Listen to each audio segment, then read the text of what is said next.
puxa, achei um pendrive. Então, assim, eles são criativos porque é tecnologia.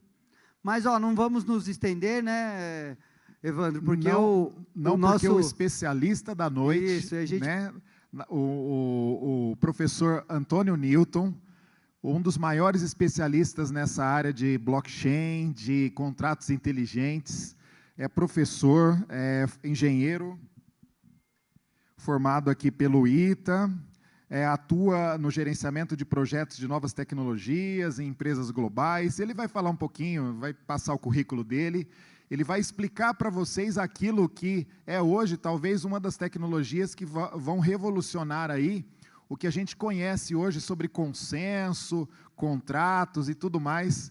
Vamos receber com uma salva de palmas, Newton, então. Salva de palmas para o professor. Seja bem-vindo, professor. Newton, muito obrigado por ter vindo. Tudo bem?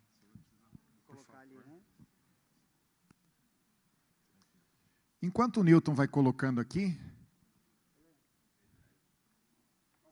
Olha o pendrive que nós falávamos agora, né, professor? Parece que a gente combinou, né? Esse é do senhor, o computador também está seguro.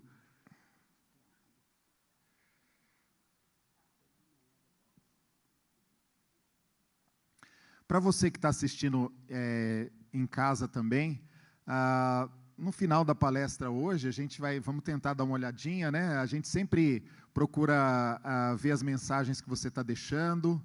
É sempre bom ter você assistindo de casa.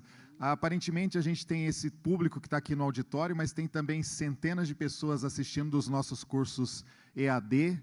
Para os cursos de informática, a gente sempre deixa também essas palestras nas disciplinas EAD, e também ficam no canal da Uninove no YouTube, para quem quiser assistir, o pessoal que não assistiu, ou quiser assistir de novo depois. Inclusive as palestras de ontem, professor Braga, de toda semana, fica lá no canal do YouTube por uns dias. O YouTube Uninove, você vai lá em vídeos. Estão todas lá, e foram sensacionais. Eu tenho certeza que a melhor é a de hoje, mas todas as outras foram ótimas. Boa noite, seja bem-vindo, professor. Professor Antônio Newton. Obrigado. Boa noite a todos, né? Eles me colocaram uma responsabilidade grande aqui em mãos, não é verdade? Boa noite, pessoal. Mais uma vez. Boa noite, pessoal. Muito bem, muito bem. Bem, estou hoje aqui com vocês, né, nessa ilustre escola. Eu tenho um carinho muito grande aqui pela Uninove. Já estive aqui algumas vezes, conheço os coordenadores, conheço os cursos aí que vocês frequentam, né? É uma escola aí muito bacana, né? Dá muitas oportunidades para vocês. E hoje nós vamos estar discutindo um pouco sobre contratos inteligentes, blockchain e consenso, né? Então, só para eu poder me posicionar aqui, né, como é que eu vou conversar com vocês, quem que é da área de tecnologia aqui? Beleza. Tem alguém que é da área do direito? Opa, ótimo, ok. Alguém que eventualmente nem é da tecnologia nem do direito está interessado, simplesmente? Tá bom. Ok, muito bom, muito bom. Então, eu vou tentar interagir com calma. Eu não sou da área do direito, então fiquem à vontade, né, se precisar fazer alguma colocação extra nesse caso. Só me apresentando, eu sou engenheiro, então, como foi dito aí, formado pelo ITA, né, com menções honrosas, né. Isso significa que eu perdi, na verdade, bastante cabelo lá no ITA, estudando e varando madrugadas, né. E eu tive uma carreira um pouco curiosa, porque eu optei, né, pela carreira militar inicialmente, né. Eu fiz a seguinte pergunta, né, quando todo mundo lá é obrigado a fazer o CPUR, terminou o CPUR, qual que é o benefício de eu ser militar? Bom, você vai ganhar dinheiro. Quanto dinheiro você vai ganhar? O dinheiro equivalente a um salário inicial de um engenheiro. Falei, opa, estou dentro, né? Aí veio o segundo ponto, né? Mas tem que andar fardado. Eu falei, mas só isso, andar fardado? Né? Isso aí é o de menos, né? A gente tem que andar com alguma roupa, de repente andar fardado até perde menos tempo, que não tem que ficar escolhendo roupa. Não é verdade? Né? Falou, não, e tem que prestar os serviços que a gente chama ali em vermelho, né, que é no sábado e domingo, né? E curiosos, né, como todos nós somos, eu acabei, então, entrando nesse métier, né, da vida militar, e escolhi, então, trabalhar também com o CIPAERO e com o CENIPA em perícias, né, de incidentes e acidentes aéreos. Isso foi muito interessante para a minha carreira, depois vocês já vão ver por quê, né? A gente vê a fragilidade que a gente tem hoje, principalmente dos sistemas, nós estávamos falando em segurança, né, e dos sistemas aéreos. Vocês devem ter acompanhado recentemente um caso da Boeing, né, onde houve, na verdade, falha de um instrumento, e isso penalizou aí 2 aeronaves lotadas, né? Então, é uma responsabilidade nossa, enquanto tecnólogos, né, enquanto trabalhando na área, garantir a confiabilidade desses equipamentos. E no final do curso eu acabei trabalhando, então, em uma série de projetos militares. Por que eu fiquei como militar, né, no ITA, e não simplesmente como civil tendo feito CPUR? Porque eu tinha acesso a uma série de projetos e centros de pesquisa que os outros alunos não tinham com tanta facilidade, né? Então, pude trabalhar em alguns projetos de mísseis, de foguetes. Eu não trabalhei e não vi o projeto da bomba nuclear brasileira, tá? Que depois o Collor de Mello enterrou tudo, né, quando ele entrou no governo. Então, teve uma série de situações interessantes. E eu terminei na Embraer, né? A Embraer é uma empresa fundada pelo Osiris Silva, num gato que ele deu na FAB, né, dizendo que ia comprar um avião. Na verdade, ele não comprou um avião. Ele falou, bom, com esse dinheiro a gente monta um avião aqui. Na época era um Bandeirantes, né, hoje conhecido como Caicai, né? Certo?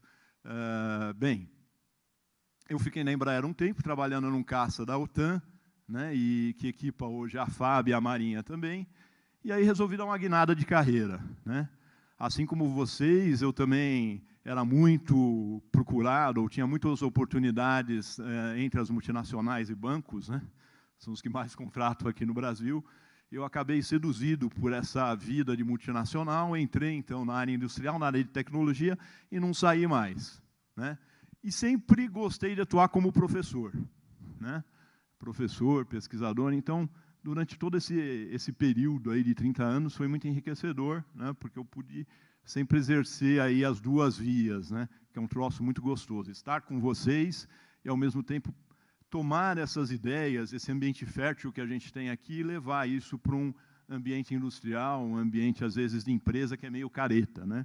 A gente entra, já termina todo enquadrado, às vezes de terno e tal, né? Eu costumo dizer, inclusive, para os meus alunos, né, mais jovens, alguns com cabelo comprido, eu digo, olha, na hora que você for procurar estágio, eu tenho certeza que esse cabelo vai reduzir de tamanho, né? E, de fato, acaba reduzindo. Ok? Bem, eu deixei aqui uma provocação, né? É um cidadão ali pedindo sal, né, para poder comer.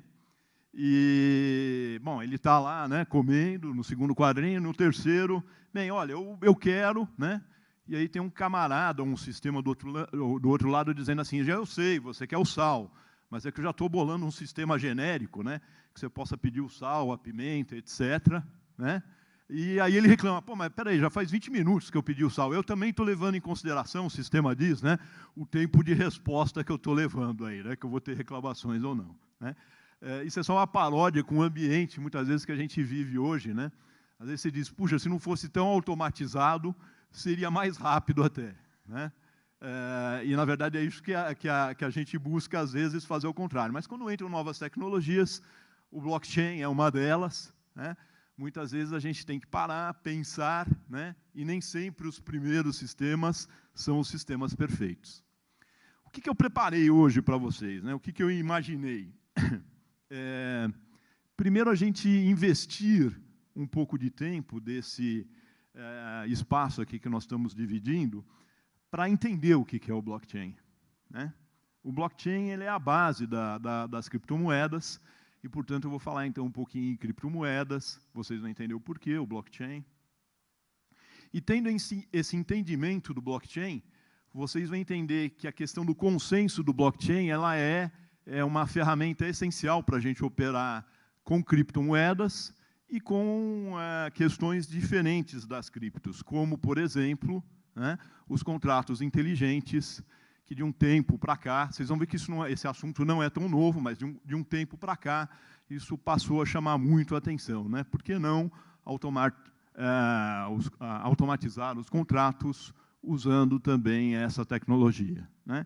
E nós temos novos desafios aqui para a área de direito, né? Porque os nossos colegas aqui do direito passam também a ter aí uma visibilidade em cima do que está acontecendo em termos de tecnologia, que antes não acontecia, tá? Em lógica formal, que normalmente vocês, eu imagino, vocês estudam isso já na formação de vocês. Tudo bem, gente? Okay? Então, vamos falar um pouquinho sobre o blockchain. Se eu vou falar sobre o blockchain, eu não posso deixar de falar do Bitcoin, né, BTC, abreviação BTC, simplesmente porque o market share, né, se a gente der uma olhadinha no market share, deixa eu ver se eu tenho um ponteiro aqui, acho que não. Tá. Se a gente der uma olhadinha no market share, você vai ver que, né, boa parte do market share, quase 200 bilhões desse market share, é Bitcoin, né? Então, se você quiser pensar numa moeda, numa criptomoeda, né, e num primeiro blockchain para estudar, você vai ter que estudar o Bitcoin, né? O segundo maior mercado, e não por acaso, é do Ethereum, né? É do Ethereum, com 105 bilhões. E o terceiro é do Ripple, né? E se você somar esses três, já dá mais da metade da pizza, né? Eu não sei se vocês fazem ideia de quantas criptomoedas existem no mundo. Então, a última vez que eu pesquisei, tinham mais de 1.300 criptomoedas ativas no mundo, né? E, obviamente, você estudando as três, já te dá uma base de mais da metade da pizza. A última que eu ouvi, não foi, talvez, um assunto tão sério, foi nas vésperas do término do antigo governo e no início do novo governo, a FUNAI aprovou às pressas, com uma empresa de consultoria, a implementação de uma criptomoeda indígena, né? Seria um contrato de 80 milhões de dólares, isso foi engraçado, pelo valor e pela pressa, né, com que fizeram. E logo, obviamente, nos primeiros dias de governo, né, eles fizeram uma revisão desses contratos feitos às pressas, né? Então veio para a mídia, escuta, né, até os nossos índios estão interessados em criptomoedas, por que não, né? Mas não num contrato feito às pressas, né, nos 2 últimos dias de governo e nesse valor, tá? Então, como curiosidade aí para vocês. Quando a gente fala, então, de criptos, eu não tenho como deixar de mencionar um ator muito importante nesse cenário e, ao mesmo tempo, muito misterioso, né? É o Satoshi Nakamoto. Não sei se vocês já ouviram falar do Satoshi Nakamoto. Se você der uma googada, você vai ver que tem diversos Satoshis Nakamotos, né? Aí, japoneses. Inclusive, durante muito tempo, foi perseguido pela mídia como sendo o autor, né, do primeiro paper que sustenta, né, todo esse ambiente de criptomoedas. Então, portanto, vocês podem ver que ele é bastante recente. Ele é um paper de 2008, e o mais interessante é que ele nunca foi publicado cientificamente, né? Ele possui uma série de indexações, já vou mostrar para vocês, mas nunca foi publicado cientificamente. E o mais interessante também é que o Satoshi Nakamoto é um pseudônimo, né? Então, ninguém conhece o Satoshi Nakamoto. E na semana passada, saiu na mídia, então, compartilhando com vocês, que dia 5 de abril seria o aniversário, ninguém sabe quem é, mas seria o aniversário do Satoshi Nakamoto, e ele teria 44 anos ainda por cima, né? E celebraram, enfim, né, o aniversário com uma série de anúncios nas mídias de tecnologia. Isso eu achei bem interessante, né? E sempre com essa figurinha da interrogação. Para vocês saberem, o candidato mais provável, autor, né, desse paper, é um bilhardário, né, australiano chamado Craig Wright. Ele é um doutor e professor, né? Ele foi à mídia, alguns anos atrás, procurou a mídia dizendo, olha, esse paper do Satoshi Nakamoto, eu sou o Satoshi Nakamoto, né? E aí o primeiro questionamento da mídia, bom, mas por que só agora você resolveu vir à mídia? Ele falou, olha, porque vocês estão importunando uma série de colegas meus, né, como sendo o provável autor desse paper, e, na verdade, fui eu que fiz, né? Então, se vocês querem importunar alguém e fazer perguntas para alguém, façam para mim, né? E aí, obviamente, a mídia, a própria mídia, né, os jornalistas, escuta, você tem como provar que você é o Satoshi Nakamoto? Né? Então, ele entregou, né, as primeiras chaves de criptografia que foram usadas na cadeia do blockchain na criação do BTC. Tá? E a própria mídia, então, disse, não, ok, então essa é a prova, esse é o verdadeiro Satoshi Nakamoto, e depois a mídia veio ao contrário, dizendo, não, ele pode ter fajutado essas chaves, roubado de alguém, enfim. Né? Houve toda uma controvérsia. O fato é que ele tem mais de 50 patentes, né, em criptomoedas, mais de 300 em andamento, né, pedidos de patente na área de criptomoedas. Então, se ele não é o Satoshi Nakamoto, o que a gente poderia dizer é que ele está ganhando muito dinheiro, né, com essas patentes e não à toa. Né? Isso cria uma oportunidade aí de mercado que a gente tem explorado nas mais diversas áreas. Tá ok? E eu coloquei aqui só o número de citações, porque não é comum, né? Uma citação que não é científica aparecer citada em periódicos científicos. Então, a última vez que eu tinha consultado foi em 17, tinha 1.500 citações. Eu já fiquei meio assustado. Eu falei, caramba, né? Como esse cara é citado. Né? Muitas vezes você se esforça demais para escrever um artigo, você consegue 2, 3 citações ao longo de anos. Né? E em 2019, subiu para 5.200, né, citações, para vocês verem a importância, né, que esse tema tem tomado e o tempo, né, da gente, em termos de investimento para alguma coisa que pode potencializar no futuro. Okay? Bem, quais são as características principais aí de uma criptomoeda? Né? Então, qual que foi a ideia inicial do nosso colega Satoshi aí, Nakamoto? Primeiro, criar um dinheiro eletrônico. Né? Então, esse dinheiro eletrônico não teria a versão em papel. Né? Até porque a versão em papel está ficando cada vez mais demodê. Né? Eu vi outro dia uma reportagem no rádio falando do problema das moedinhas. Né? Ninguém mais tem moedinha. Né? Particularmente, homem não transporta moeda, porque você tem que transportar no bolso, você, né, fica parecendo que está com um guizo, né, chacoalhando um guizo. E as mulheres carregam isso na bolsa, a bolsa vai ficando cada vez mais pesada também. Então, não se usa moeda, não se usa dinheiro em papel, nosso dinheiro é de plástico. Né? Então, faz sentido ter um dinheiro eletrônico. O segundo ponto é, né, em 2008, nós já estávamos num momento onde não só o business to business, né, o B2B estava bem difundido, mas o C2C também. Né? Eu, de repente, quero fazer um negócio direto aqui com o professor, né? Tem alguma coisa que ele está interessado em comprar e eu estou interessado em vender. Né? De repente, não o conheço diretamente. E como é que eu faço isso nos dias de hoje? Eu tenho que fazer através de uma instituição financeira que me vai gerar uma relação de confiança. Né? Então, ele vai me passar um número de uma conta bancária, por exemplo. Né? Eu faço o depósito na conta bancária dele e ele me entrega a mercadoria. Né? Um grande exemplo de quem faz essa ajuda, né, nessas interações é o Mercado Livre. Né? É uma história aí de sucesso. Né? E, obviamente, eles são remunerados por melhorar a relação de confiança se colocando no meio de uma relação, né, C2C. Né? Então, dentro desse mercado, onde eu posso prestar serviço para alguém, eu posso vender alguma coisa para alguém, não faz sentido mais eu ficar triangulando com uma instituição financeira que está recebendo só pelo fato dela dar credibilidade para mim e para outra pessoa que vai, enfim, se beneficiar do serviço, né, ou se beneficiar de algo que eu tenha a vender. Então, o que foi pensado é um modelo, ao invés de baseado em confiança, ser baseado em criptografia forte. Né? Esse é o princípio, então, que a gente vai usar no blockchain, criptografia forte. O segundo problema que a gente vai ver, né, eu já vou mostrar para vocês, vou apresentar aí um esquema para vocês, é do double spending, né, eu tentar gastar 2 vezes. Eu recebi R$100, aí eu prometo para o João, olha, eu quero comprar um negócio, vou te pagar R$100, aí eu prometo para a Maria, ó, vou comprar um negócio seu, tenho R$100 aqui, mostro a nota de R$100 para os dois, e, de repente, né, eu consigo os 2 produtos e pago um só ou nem pago nenhum. Né? Então, como resolver essa questão do double spending de uma forma não centralizada, não envolvendo organismos centrais? Né? E quando a gente fala organismos centrais, acho que vocês já começam a perceber que uma das primeiras entidades que fica bastante incomodada em qualquer país, quando a gente fala nesse assunto, são os bancos centrais. certo?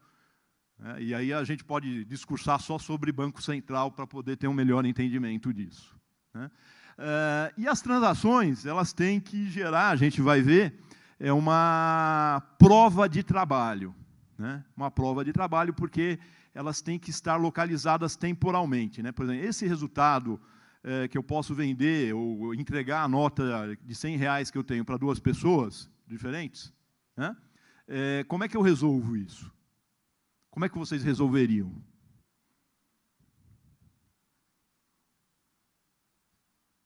Faz sentido para quem eu entreguei primeiro, eu concretizei a venda ou a compra do que eu queria, certo? E o outro, então, não, né? E o outro tem que ficar ciente que eu já fiz o negócio com a Maria e eu não vou fazer com o João, tá? Então, essa prova de trabalho é exatamente para garantir essa questão temporal, né? Eu passei a propriedade, por exemplo, do meu Bitcoin, ou eu fiz a transação em nome de uma outra pessoa, né? Então, passei a posse do meu Bitcoin ou da minha criptomoeda para uma outra pessoa, então não posso reduplicar isso para uma terceira, tá? Então, vamos ver como isso funciona. Eu coloquei aqui, que na transparência anterior, né, se eu não tenho um órgão central, a gente vai se basear em redes peer-to-peer, né? Então, somente para exemplificar, alguns tipos de rede peer-to-peer, nem sempre tão confiáveis, né, mas uma que começou ingenuamente foi o Napster, né?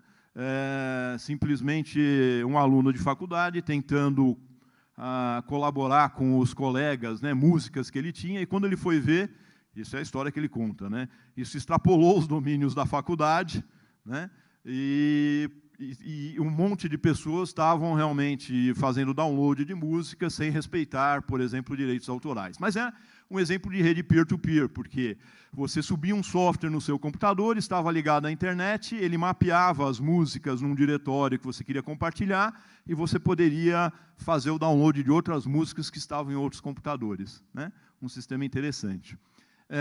Um que no Brasil a turma usa bastante, ou alguma coisa parecida, é o BitTorrent, né?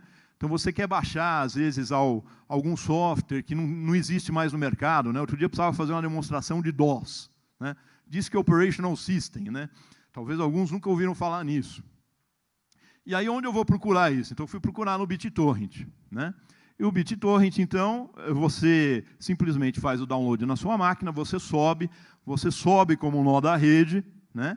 E nessa rede colaborativa, né, você passa a buscar esse software, que então não é mais produzido, não é mais vendido, em inúmeros lugares que tem essas sementes para baixar, tá?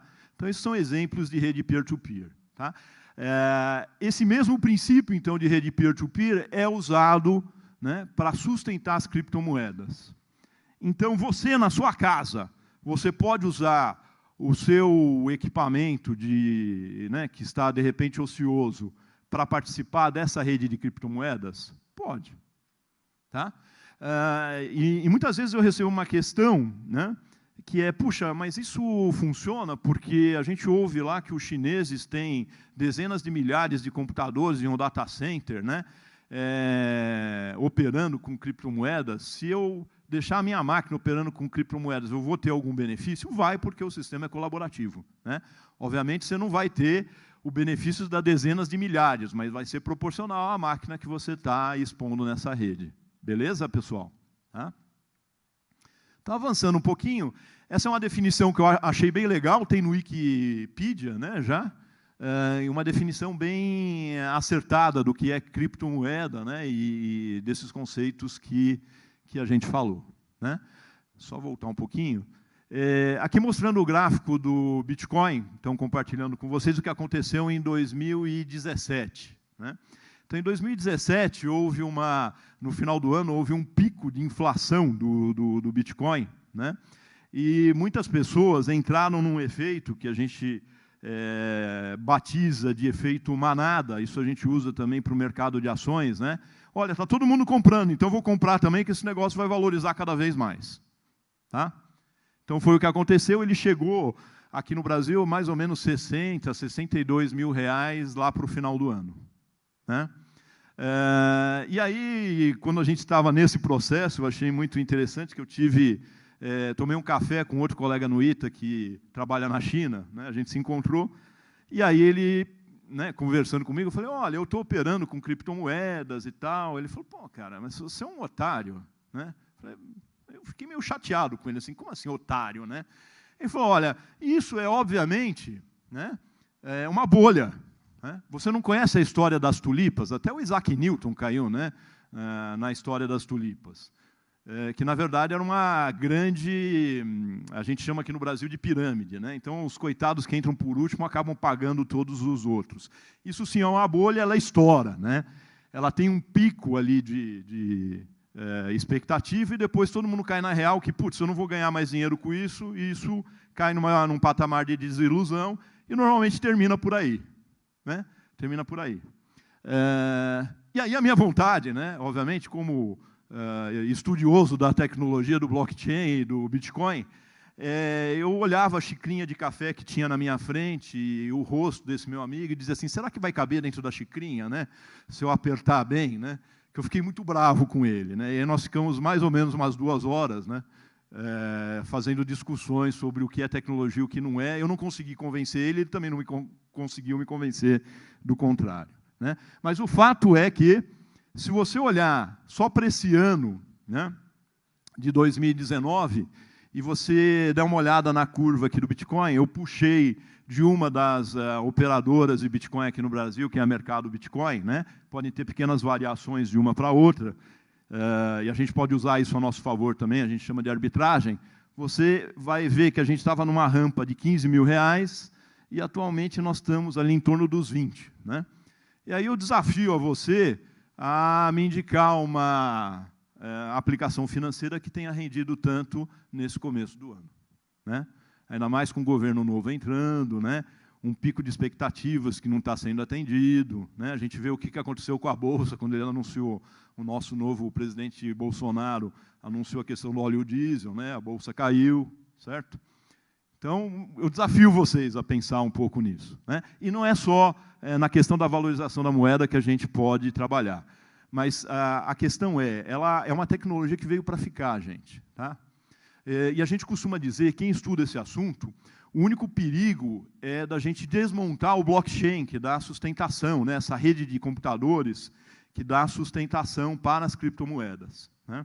E isso foi estimado, no caso do Bitcoin, quando ele chega abaixo do valor de $3 mil. Então, $3 mil é um red flag, né? Para todo mundo que está operando nessa rede com bitcoins, olhar isso com cuidado. Mas enquanto não chegar, né, nós estamos agora beirando os 6 mil, para você ter uma ideia, tá?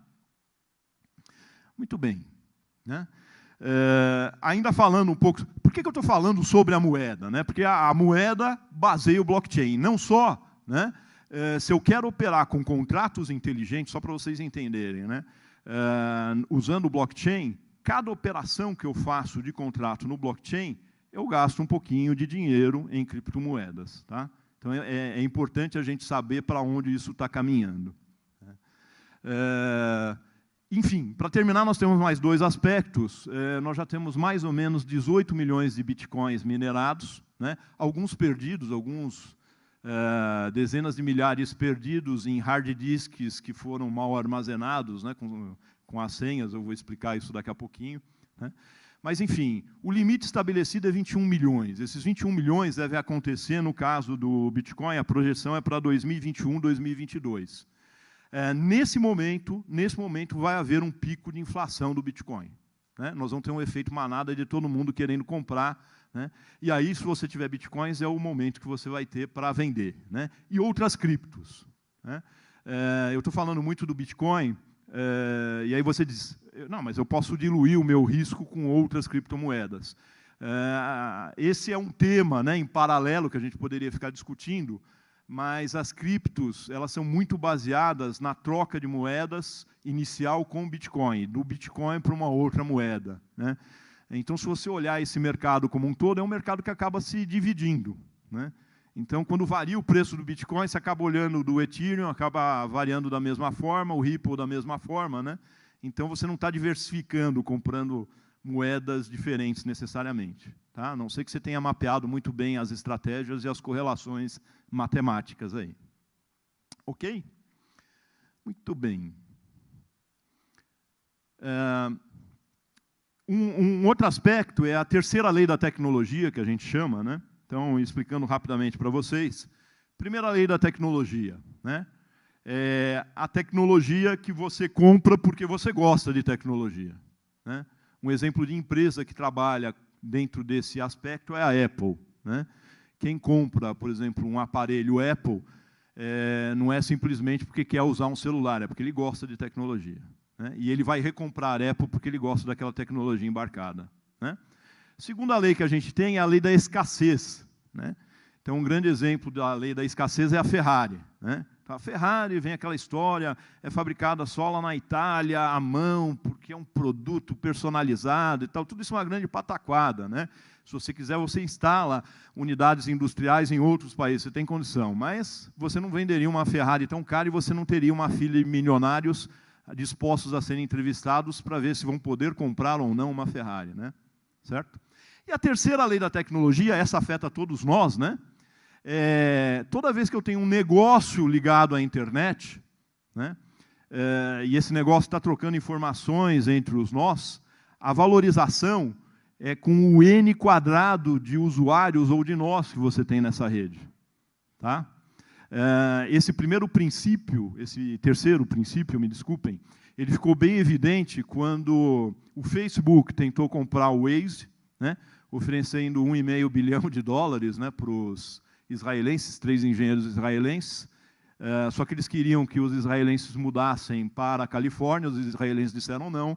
Em seguida veio o Google oferecendo $1 bilhão, né, e esses 3 engenheiros aceitaram porque eles não precisaram mudar lá de Israel, né? Eles passaram a trabalhar com o pessoal da Califórnia por outras vias, né? Mas a questão é como que eles chegaram nesse 1 bilhão, né? É exatamente essa lei de Metcalfe. E para quem trabalha com tecnologia, então, a lição que a gente tira disso é, se você quer que o seu negócio alavanque, né, e se você tem um produto tecnológico para vender, exponha ele na internet, tá? A valorização acontece com o quadrado do número de usuários, né, ou de nós conectados, cooperando, que você vai ter. E eu coloquei isso aqui porque isso ocorre também com o blockchain, né? O blockchain é uma rede peer-to-peer que vai sustentar isso, né? E cada nó que entra, ele colabora com outros tantos nós, né? Então, tem uma valorização indireta de toda essa tecnologia que está por trás, suportando, né, a questão das criptomoedas, e hoje o que nós vamos estar falando sobre contratos inteligentes. Tá claro, pessoal? Beleza? Ok. Então, vamos avançar um pouquinho. Vamos entender como é que funciona o nosso esquema de blockchain. Quando você assina uma conta, né, ou você abre uma conta no seu blockchain diretamente, na verdade, o que é dado para você é uma chave que a gente chama de chave privada, né? Essa chave você deve guardar as 7 chaves, literalmente, né, de preferência anotado em papel, né, porque é aquilo que vai garantir a sua identidade dentro dessa rede do blockchain de criptomoedas, tá? Então, é a partir dessa chave privada. A partir da chave privada, a gente consegue fazer algumas operações e gerar uma chave pública, né? E a chave pública que eu vou usar para me expor nas operações, tá? Então, a chave privada garante, né, que eu tenho ou sou responsável por essas operações, e a chave pública é a que eu exponho para fazer as operações propriamente dito, e todo mundo pode ver, tá? Porque ela é, como o nome diz, ela é pública, tá? E se eu tenho acesso à pública, eu não tenho acesso à privada, tá? Então, eu uso... calma, tecnologia, volta lá. O que eu faço? Eu pego a transação anterior, e esse nome que vocês estão vendo aí, hash, né? Eu faço uma bagunça, eu faço uma criptografia da transação que aconteceu anteriormente no blockchain, né? E aí, com essa nova, eu agrego, por exemplo, eu comprei, né, bitcoins aqui à esquerda e eu quero vender, por exemplo, para o comprador que está mais à direita, né? Os dois têm uma chave privada, obviamente, para poder operar. Então, o comprador ele se expõe colocando a chave pública dele, né? Eu, como vendedor, eu pego os dados da transação, putz, eu vou vender um Bitcoin para esse camarada, né, nessas condições aqui, e eu assino com a minha chave privada. Tá? E uma característica das chaves privadas e públicas é que se eu tenho posse, ou se eu conheço a sua chave pública, eu posso abrir a sua transação e verificar se ela é verdadeira. Mas eu não consigo saber a sua chave privada. Então, essa é uma grande sacada, porque se você olhar esse bloco que está em verde aí, né, a chave pública desse vendedor vai estar exposta no blockchain, e eu vou conseguir pegar ela e verificar se essa transação realmente foi feita. Isso me dá capacidade de auditoria, tá? Com um esquema de chaves. E aí, finalmente, é anexado de uma forma aberta, transparente, tá? A transação que foi realizada e é exposta a chave pública do comprador. Tá? Eu não sei se vocês percebem, tanto a chave, obviamente a chave privada não é exposta, mas a chave pública não identifica pessoas. Tá?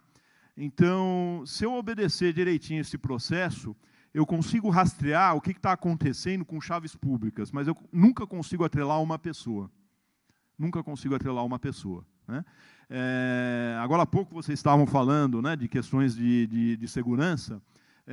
Uma premissa de segurança, quando a gente usa a internet, é que todo crime virtual deixa um rastro, que é o IP, o famoso IP. Né? Então, rastreando o IP e a data e o horário, né, de quem estava ocupando aquele IP, eu chego a uma pessoa física. Né? Também há controvérsias nessa questão, mas, enfim, esse é um fato válido. Mas aqui não. Né? Se eu rastrear a chave pública, o caminho termina na chave pública. Eu não sei realmente quem fez a operação e por que fez a operação. Tá? Então, eu consigo verificar, é o que eu comentei com vocês. Com a chave pública do nosso vendedor, eu consigo verificar se aquela transação está autenticada legal, né? E se os dados batem com os dados públicos que eu estou observando. Então, auditoria é alguma coisa que fica livre. Né? Um trabalho que eu orientei recentemente, foi muito bacana, nas vésperas aí das nossas eleições, a gente fez, assim como eu tenho um contrato inteligente, a gente fez um contrato inteligente para poder fazer a eleição. Tá? Então, a grande sacada é que qualquer um poderia entrar, né, olhar esse contrato e examinar, né, quem estava sendo mais votado, quem estava sendo menos votado. Né? Se isso fosse fato no Brasil, né, qualquer um de nós seria auditor desse sistema eleitoral. Né? Eu não precisaria ter um sistema, por exemplo, de urna eletrônica. Isso foi um trabalho desenvolvido aí por colegas de vocês na área de tecnologia. Tá? E a mesma coisa aí se repete. Então, essa transação que eu fiz, né, esse comprador, então, ele passa até a posse, ele pode vender, né, e na transação que ele fizer, ele vai puxar o hash, né, que é essa transação criptografada, e uma vai assinando a outra. Tá? Então, se vocês percebem, né, com essa assinatura uma da outra, começa a ficar difícil, se você pensar no caso de um atacante, para ele reverter essas assinaturas. Né? Um nó atacante. Vou imaginar que eu, né, entrei com um Super Power i9 aí numa rede, né, que o pessoal tem vendido por aí como 300 mega, não tem ainda, né, mas 200 mega que eu tenha de velocidade, com a porta gigabit, e tente fazer a reversão dessa transação. Né? Eu vou ter algumas complexidades aí em função de ter uma sendo assinada pela outra, e eu tenho que mudar todas. Tá? E aí o desafio, né, que ficou proposto, então, pelo Satoshi Nakamoto, apresentando essa estrutura, como é que fica, então, a questão do duplo gasto de moeda? Ó, esse comprador comprou um Bitcoin do outro, ele quer agora fazer duas transações, ele vai abrir duas transações ao mesmo tempo. Como é que a gente gerencia isso? Então, como é que a gente gerencia isso normalmente com tecnologia? A gente usa um servidor de tempo, que a gente chama de timestamp. Né? Então, eu agregaria o hash, né, aquela bagunça que eu tenho que caracteriza a primeira transação, um tempo, né, quando que foi feito isso, e ele entraria para compor o hash, né, da próxima transação. Então, eu conseguiria saber quando que foi feita aquela transação.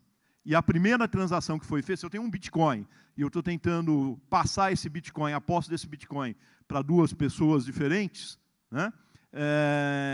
A primeira que for assinada é que vai ser válida, né, em termos de tempo. A segunda vai ser informada que, olha, esse Bitcoin já foi vendido aqui para essa chave pública, não é seu.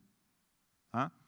A grande questão que surge quando eu uso um timestamp, né, é que quem vai funcionar como timestamp server, né, o servidor de tempo, na questão do blockchain. Porque o blockchain, a ideia inicial era exatamente eu não ter a entidade central, não é isso? Tá? Eu não quero ter que ter essa relação de confiança com, por exemplo, um banco para poder fazer essa operação, quanto menos com um timestamp server, né? E aí que entra uma solução genial, que já era uma solução existente, o Satoshi Nakamoto só puxou isso, né? Era uma solução aí do Adam Beck, que está aí caricaturizado, né? O que ele propôs é alguma coisa simples, porém extremamente eficiente, né? Então, se você olhar aqui mais eu vou apontar aqui, gente, eu vou tomar a liberdade que eu começo a ficar incomodado. Se você olhar para cá, né, você vai ver que você tem um bloco com um monte de transações que foram feitas com moedas, né? Qual que é a ideia, então, que foi bolada? Eu agrego esse campo que a gente chama de nonce. Ele literalmente não tem validade nenhuma, né? Mas ele serve para quando eu fizer um esforço de criptografia, né, no hash desse bloco aqui, ele vai gerar um certo número de zeros. Então, literalmente, é um esforço computacional contínuo, né, que as máquinas dos chineses vão fazer, que as nossas máquinas em casa eu posso deixar fazendo, né, é um esforço colaborativo. Quando eu conseguir fechar um certo número de zeros, tá, hoje são 72 bits zeros, né, ou 18 números zeros, né, eu fecho esse bloco, tá? Eu valido esse bloco, tudo bem? E quando eu validar esse bloco, então, todas as operações financeiras, né, de transações que aconteceram aqui estão validadas e são, atenção, irreversíveis, né?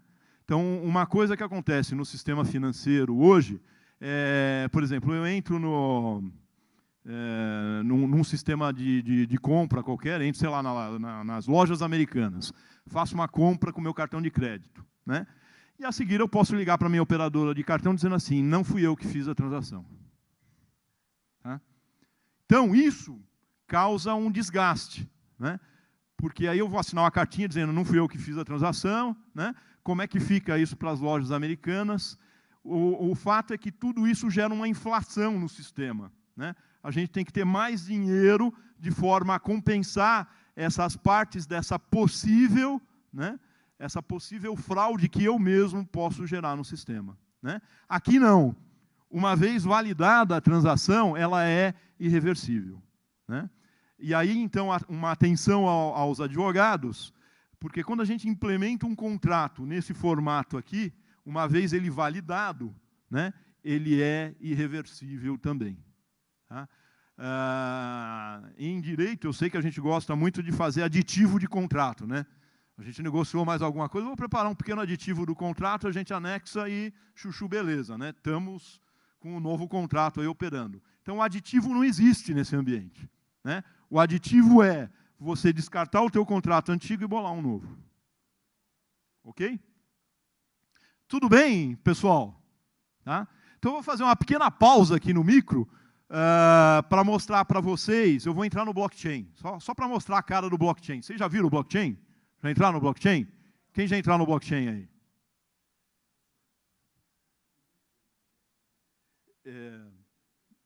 Pode, eu não tenho o esquema de resposta de perguntas. Se você quiser... Deixa só ele passar o microfone, que aí todo mundo ouve. Vai lá. Professor, a minha dúvida é com relação o senhor comentou que tem duas chaves, uma chave privada e uma chave que é pública. Perfeito. E eu não consigo identificar quem é esta pessoa que dá da chave privada. Exato. Isso daí não poderia ser utilizado para lavagem de dinheiro? Pode. Pode. Outra pergunta que eu gostaria de fazer é qual é a participação do Estado com relação à contenção dessa lavagem de dinheiro? E só mais duas perguntas, prometo. Claro, claro. A incidência isso daí não teria a possibilidade de ocorrer incidência de IOF, porque se você não fizer isso, a não ser que você trabalhe com responsabilidade tributária das agências de câmbio. Não sei se é câmbio também o nome. Perfeito. Espera só um pouquinho que você fez várias perguntas. Claro. E a minha memória, às vezes, me trai, né? Então, pode ser usado para lavagem de dinheiro? Resposta, pode. Eu não estou identificado, obviamente eu posso lavar dinheiro com isso. Mas, gente, antes da existência da criptomoeda, você lavava dinheiro com... Aliás, a gente vê, né, na TV quase todos os dias, o pessoal lava dinheiro como? Uma malinha e bota a figura do doleiro. Certo? Então, a lavagem de dinheiro, ela sempre existiu. A única coisa é que nós estamos sofisticando aqui com o processo tecnológico, né? Aí você perguntou da questão, por exemplo, do IOF. Então, no ano passado, né, me aconteceu uma coisa muito engraçada, quando eu fui fazer a minha declaração de ajuste anual, né, eu vi lá no manual da Receita Federal de que, olha, eu era obrigado a declarar todas as operações que eu fiz em criptomoedas e tal, e citava um monte de leis, né, antecedentes a 2008, gente. Não existia criptomoeda antes de 2008, então... Né, percebe qual que é a base? E isso sempre vai acontecer, né? A tecnologia, ela precede o regramento, né? Primeiro a gente vem com a tecnologia, depois vem com o regramento. Quer ver uma outra... Desculpem, gente, eu estou aqui mexendo sem querer. Quer ver uma outra tecnologia que vai preceder regramento já já? Veículo autônomo. Tá? Você vai ver que vai mudar todo o mecanismo de esquema securitário que a gente tem para automóveis e todas as imputações criminais e civis cabíveis. Tá? Então, a gente tem que ter isso em mente. Realmente, precede o regramento. O que tem que fazer, veja, eu vou dar o exemplo dos Estados Unidos e da China. A China coibiu, baniu. Né? Mas onde estão os maiores data centers que fazem operação com criptomoeda? Na China. Né? É um negócio meio irônico até, né? Então, o governo está fingindo que não está vendo aqueles data centers com um monte de equipamentos ligados, é isso? Né? Ele criminalizou. Certo? O Brasil quis criminalizar isso também. Né? Isso foi colocado fora de pauta. Certo? E, assim, tem muitos bancos muito interessados em lançar produtos financeiros, né, baseados em criptomoeda. Só que, hoje, como não existe o regramento, eles não podem. Certo? E a última pergunta, professor, esse Proof to Work, que é a mineração, eu não consigo compreender muito bem, professor. Como é que o meu computador ele trabalharia, na verdade, para ficar nessa sistemática de P2P, é isso? Isso, peer-to-peer. O algoritmo, então vamos lá, né? Falando um pouquinho sobre mineração, né? Que tem até o nosso amigo ali como um ar de minerador, né? O que é a mineração que a gente fala, né? Eu estou minerando aqui criptomoedas, né? Eu trabalhar com um algoritmo distribuído, exatamente para ajudar no cômputo desse número de zeros que eu quero obter na próxima criptografia. E é um cômputo exaustivo. Quanto mais máquinas entrarem, né, menos tempo eu levo para fazer esse cômputo. Né? Por isso que eu digo, tem pessoas que às vezes, não, mas eu não posso competir com o chinês. Realmente não pode. Você pegar um data center lá na China e o seu micro que está lá em casa, você não vai competir, você vai colaborar.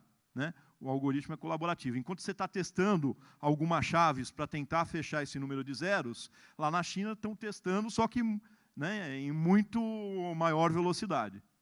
Tá?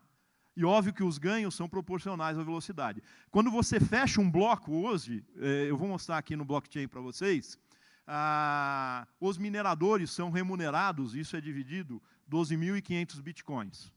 Tá? Então a gente diz, ó, acabou de ser minerado 2.500 bitcoins, a gente vai dividir aqui a nossa pequena fortuna.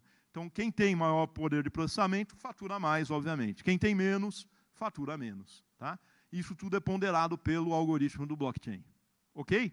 Deixa eu mostrar rapidamente o blockchain para vocês, né? Senão fica um negócio muito impalpável.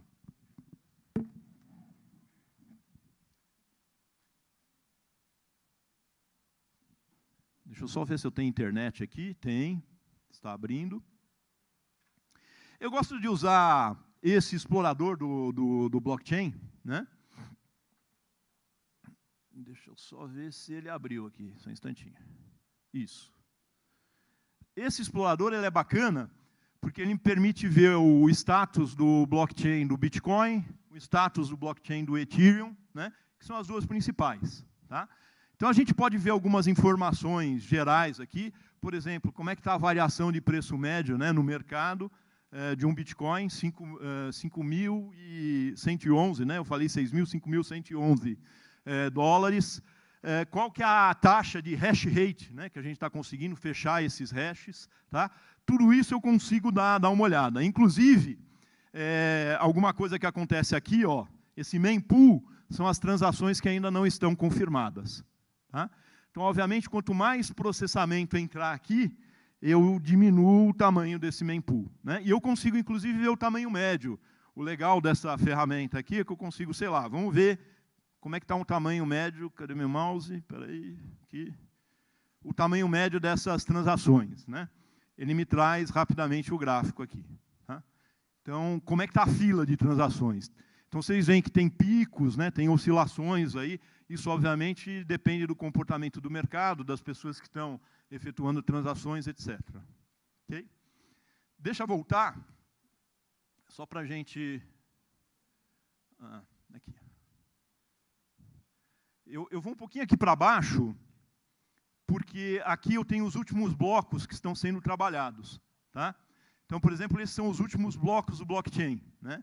Então, eu tenho um, por exemplo, que já está em processamento há 7 minutos, né, para ser feito aquele fechamento do nonce, e eu posso ver os detalhes das transações, porque é público. Né? Então, vamos ver, vamos dar uma olhadinha como é que isso se comporta. Então, estou abrindo aqui, espera aí. Ok. Então, se vocês derem uma examinada, né, vocês vão ver que eu tenho... Ops... Deixa eu voltar um pouquinho. Esse bloco ele tem 3.137 transações de criptomoedas, tá? Para ser fechado. Ok? E tem o volume, olha, de bitcoins que eu tenho de saída, né? E as taxas de transação, inclusive, ele traz. Tá? O timestamp que foi emitido, aí ele faz uns outros cálculos aqui, e aquele número de zeros que eu comentei, que é o esforço feito para o fechamento da criptografia do bloco, do hash do bloco. Tá? E se você for um pouquinho aqui para baixo, é bem interessante, porque você consegue olhar as transações. Tá? Então, por exemplo, né, bom, essa transação está meio esquisita. Né? Por exemplo, ele está acusando aqui, ó, não consegui identificar o endereço, isso aqui pode ser uma fraude. Né? Então, o resultado dessa fraude é que a operação que foi feita foi de 0 bitcoins. Tá? Aqui foi feita uma outra operação. Isso que nós estamos vendo aqui é a chave pública. Certo? Então, eu não consigo identificar a pessoa, mas eu consigo identificar chaves públicas. Né? Então, uma das coisas que a gente atenta quando vai, por exemplo, trabalhar com o blockchain, é monitorar o que a gente chama desses movimentos de baleia. Né? São aqueles camaradas que, de repente, vão injetar ou vão retirar 20 mil bitcoins, 30 mil bitcoins, né, de uma vez no mercado. Tá? Isso cria um impacto para todo o processo, inclusive para os nossos contratos inteligentes, que muda o custo das transações dos contratos. Tá? Então, vou abrir só um. Ó. Se eu quiser... Deixa eu ver se eu pego um grande aqui. Vamos ver. Se tem, né, nesse bloco, um grande aqui para a gente mostrar. Sei lá. Ó, 280 bitcoins. Vamos ver. Quem que é esse cara aqui?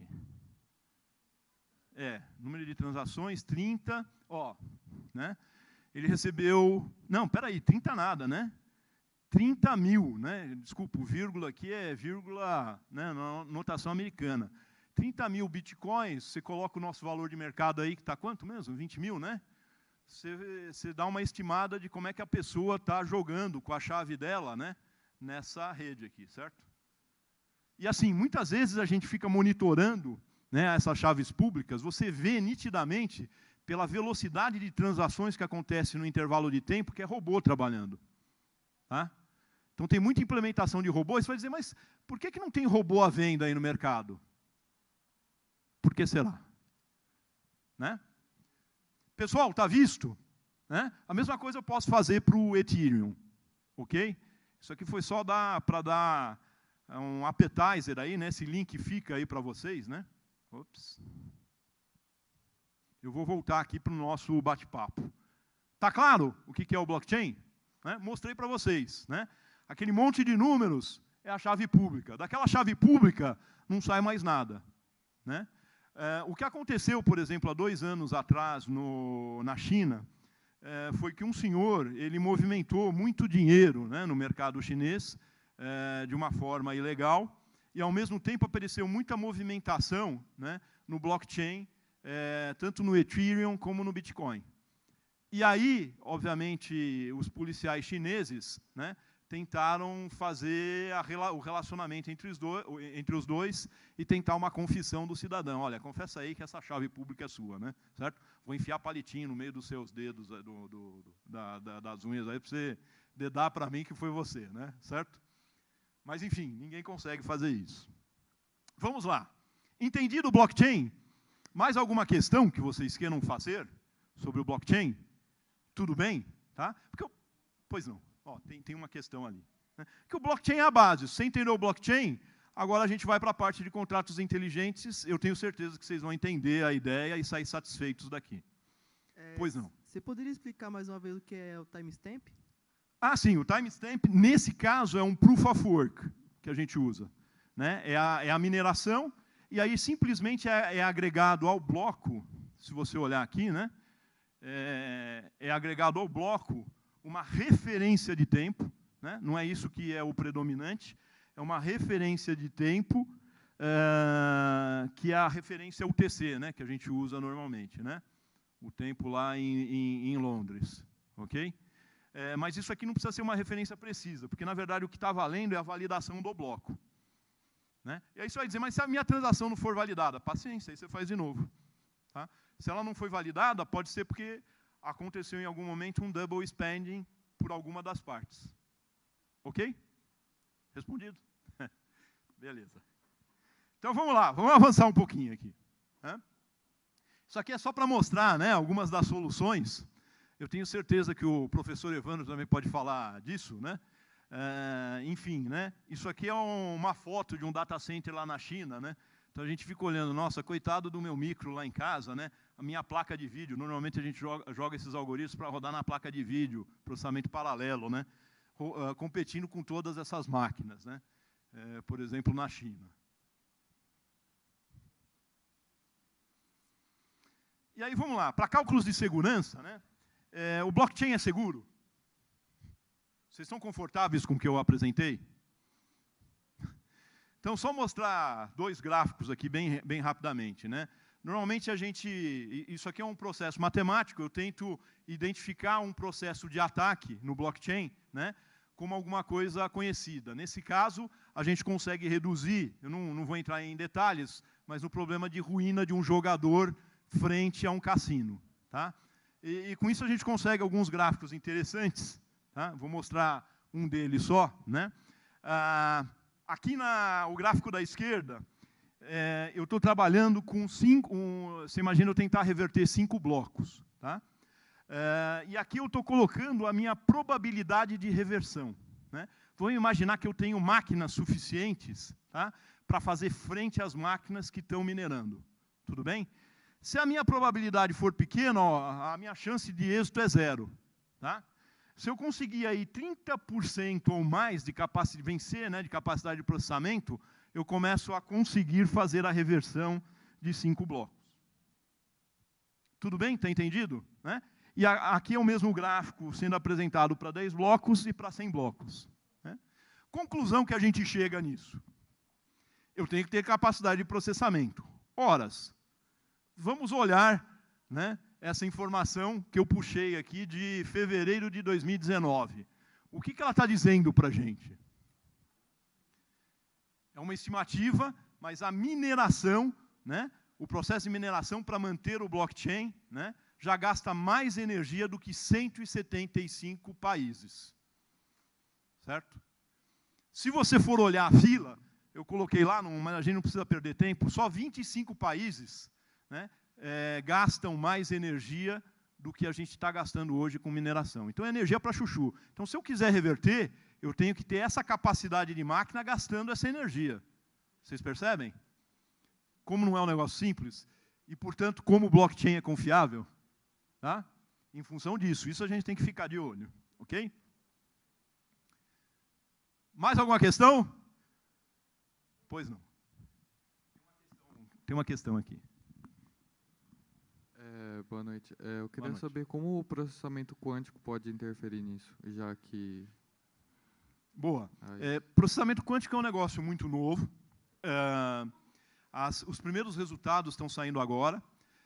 O projeto mais legal, né, a computação quântica, só explicando, né, a gente usa os princípios da física quântica. Então, de repente, uma partícula pode estar aqui e, de repente, ela pode desaparecer daqui, né? O que explica isso, para vocês terem uma ideia, né? Se eu admito que uma partícula pode estar aqui e, de repente, ela pode desaparecer, e eu não sei para onde ela foi, eu tenho que admitir a existência de mais de um universo, do multiverso, né? Então, por aí vai o papo quântico, né? Mas o fato é que nós temos já 2 processadores quânticos disponíveis para os pesquisadores da IBM, né? A IBM expõe. Então, você pode montar o teu processamento quântico com portas quânticas, né? E colocar isso nesses processadores, para vocês terem uma ideia, para eu poder gerar os efeitos quânticos, esse estar e não estar, né? Esse emaranhamento quântico que a gente chama, eu tenho que resfriar o processador a quase zero absoluto, né? Então, se você pegar a temperatura ali, você vai ver que tem nanocelsius acima do zero absoluto para esses processadores quânticos rodarem. Então, eu digo para você o seguinte, tem muito trabalho, né, pela frente para colocar essa série de ideias, né, que a gente já tem na prática. Tá? Um exemplo do que ele falou, rapidamente para vocês aqui, só para dar uma palhinha, já que ele contou, né, deixa eu dar essa palhinha também. Quando a gente fala em anos-luz, né, por exemplo, se eu quiser me comunicar com uma estrela que está a 2 anos-luz, né, com um planeta que esteja numa estrela a 2 anos-luz de distância, quanto tempo eu vou levar mesmo?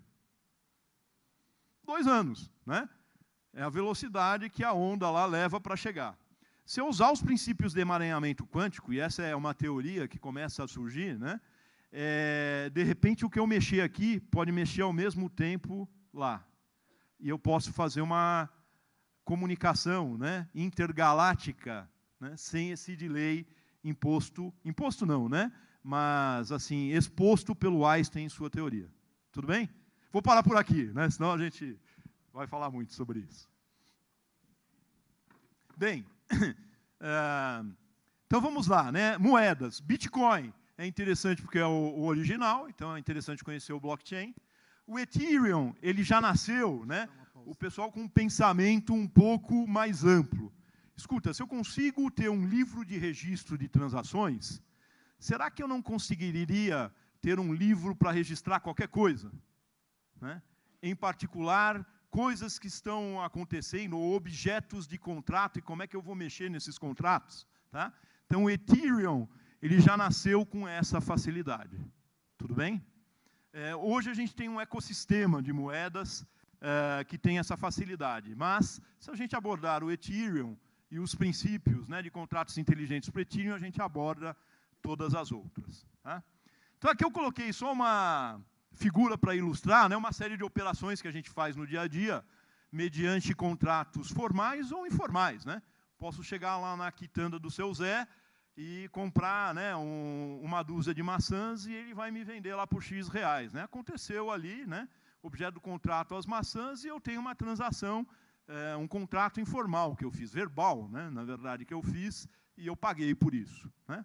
E, obviamente, isso, de repente, eu posso escrever, olha, se eu quiser, né, comprar, né, o objeto lá, 12 maçãs, então eu tenho que estar disposto a pagar isso, a transação tem que ser feita dessa forma. Né? E a transação, de repente, pode ser formalizada pelo blockchain. Tá? Nasce aí a ideia do contrato inteligente. E eu posso usar qualquer coisa, né? Qualquer tipo de transação de serviços, de bens, né? Eu posso pensar na forma de um contrato que a gente chama de inteligente. Tá? Então, o Ethereum ele nasceu com uma plataforma que chama Solidity. Né? Para quem conhece programação, ela é muito parecida com o Java. Né? E o Java ele é muito bacana porque ele tem uma lógica bem formal. Né? Então, mesmo quem não é da área de computação, se você pegar um programa em Java com algumas dicas, você consegue ler o que está acontecendo ali, do ponto de vista de lógica formal. Tá? Então, é bem interessante. Então, eu posso programar o blockchain e armazenar no blockchain, né, essa programação em Solidity, obviamente, voltada para eu operar transações através de contratos inteligentes. Tá? E aqui o ecossistema que eu comentei. Né? Então, nós temos hoje, eu coloquei só aqui os principais que eu lembrava, né? Mas tudo nasceu, na verdade, com o Ethereum, né? Todos são meio Ethereum-like, e vocês vão ver que todas as linguagens de desenvolvimento são Java-like, né? Porque ela é bem simples de ter o entendimento, né? Eu estou vendo aqui uma cara de interrogação, o pessoal aqui do direito, né? Mas daqui a pouco a gente conversa mais sobre isso. Bem, então, de novo, eu quero remover a ideia de uma entidade central, né? Imagina um cartório, né? Eu vou registrar aqui a operação que eu vou fazer num cartório. Eu quero evitar isso, eu quero fazer de uma forma agora distribuída, né? Por exemplo, no Ethereum eu vou usar o Solidity para fazer isso. E essa ideia, a gente pensa, pô, essa ideia é nova, né? E quando a gente vai ver, essas ideias, na verdade, já têm um passado. Então, a primeira pessoa que pensou nisso foi o Nick Szabo, esse camarada aí que está nessa foto. Ele pensou isso em 97, né? Ele era um criptógrafo, né, especialista também na área de direito, e ele ficou imaginando, escuta, por que a gente não poderia, via criptografia forte, né, formalizar contratos sem interferência de entidades centrais aí que a gente precisa pôr na jogada, tá? Isso em 97, ok?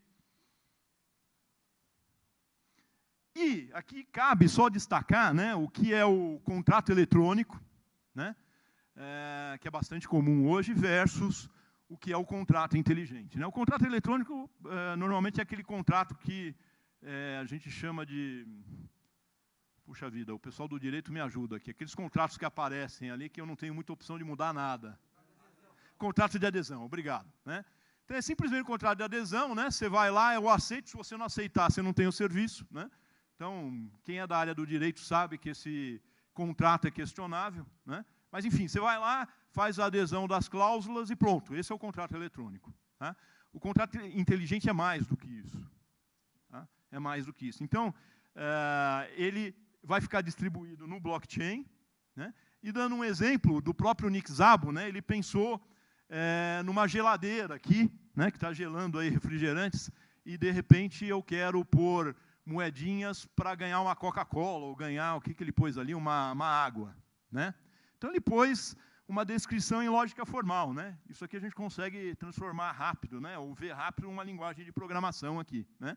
E mesmo quem não entende nada de programação, né? Se o botão foi pressionado e foi de Coca-Cola, e tem um dinheiro inserido de 1,75, então libera a Coca-Cola para a pessoa, né? É um tipo de contrato que eu estou formalizando aqui a ação, né? O objeto e a ação, né? Que vai acontecer sem inserir dinheiro. Então, ao invés de eu ter simplesmente uma geladeira ali que vai reagir eletricamente, né? Vai ler a moedinha e vai me dar o dinheiro, eu poderia colocar isso, por exemplo, no blockchain, né? Registrar as Coca-Colas no blockchain, a operação de inserção da moedinha no blockchain, e se der um match nisso, tudo bem? Eu faço disparar ali a Coca-Cola, cair a Coca-Cola. Ok? Essa é uma ideia dele em 1997, hein, gente? Tá? E aí, então, eu deixei, né, essa figurinha para provocar um pouco os nossos colegas aqui do direito, né? Certo? Porque como é que ficam os especialistas do direito nisso, né? O que eu posso dizer é que os especialistas do direito, eles ficam, do ponto de vista de entender essa tecnologia, né? Assim como nós que já estamos trabalhando com a tecnologia. A gente tem esses novos desafios à frente, né? Isso que está acontecendo, que eu estou apresentando aqui para vocês, é irreversível. Acreditem, né? Irreversível, né? Então, de alguma maneira, né, em algum ponto, a gente vai ter que requestionar essa aprendizagem que a gente tem em cursos do direito para incluir, né, um pouco mais de lógica formal e, por que não, talvez a programação desses contratos. Tá? Como que a gente opera isso no blockchain. E até para a gente poder, veja, né, olhar isso e entender depois, né?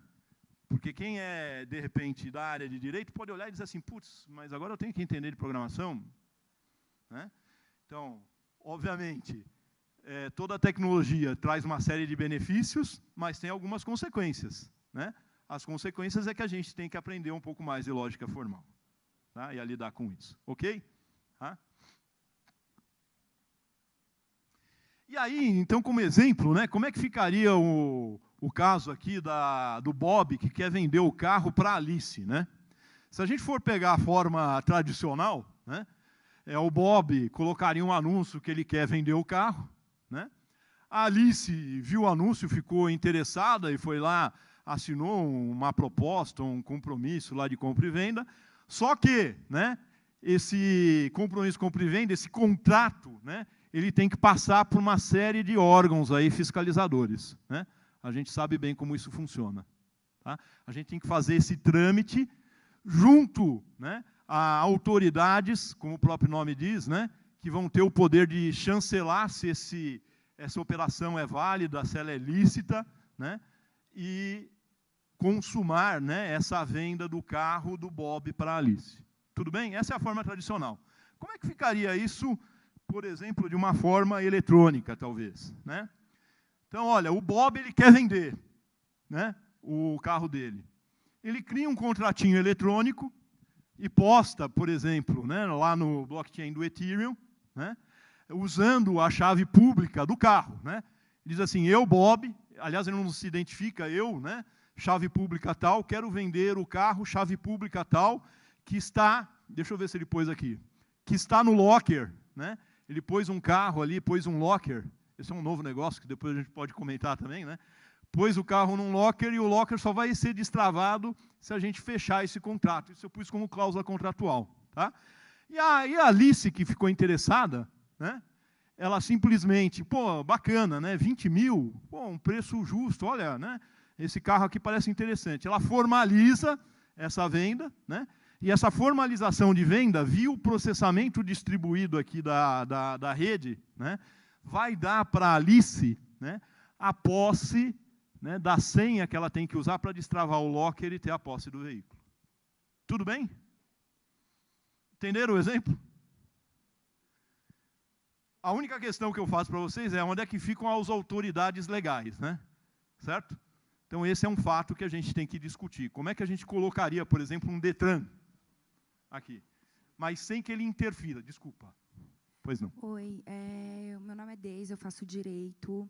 Eu gostaria de saber como é que vai ser esse mundo, que é o futuro. Na verdade, eles estão implantando um dinheiro, né? E isso daí vai ser popular para todo mundo, né? Não só para a área do direito, para todas as áreas, até para as pessoas que trabalham na área comercial, né? Como elas vão embalar esse produto e também elas entregar na casa das pessoas, né?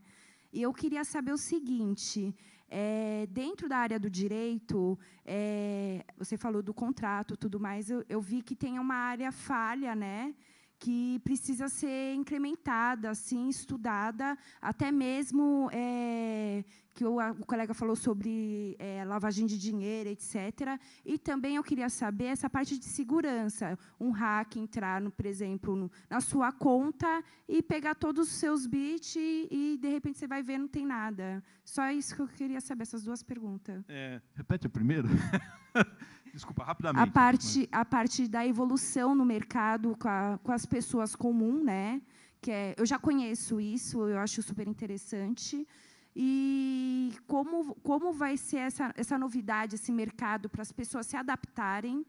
E a minha outra pergunta, que seria também voltada para a área do direito, como a parte penal, essas coisas, que eles vão conseguir investigar pessoas que roubam, que faz contratos, CNPJ falsos. Tá bom. Deixa eu...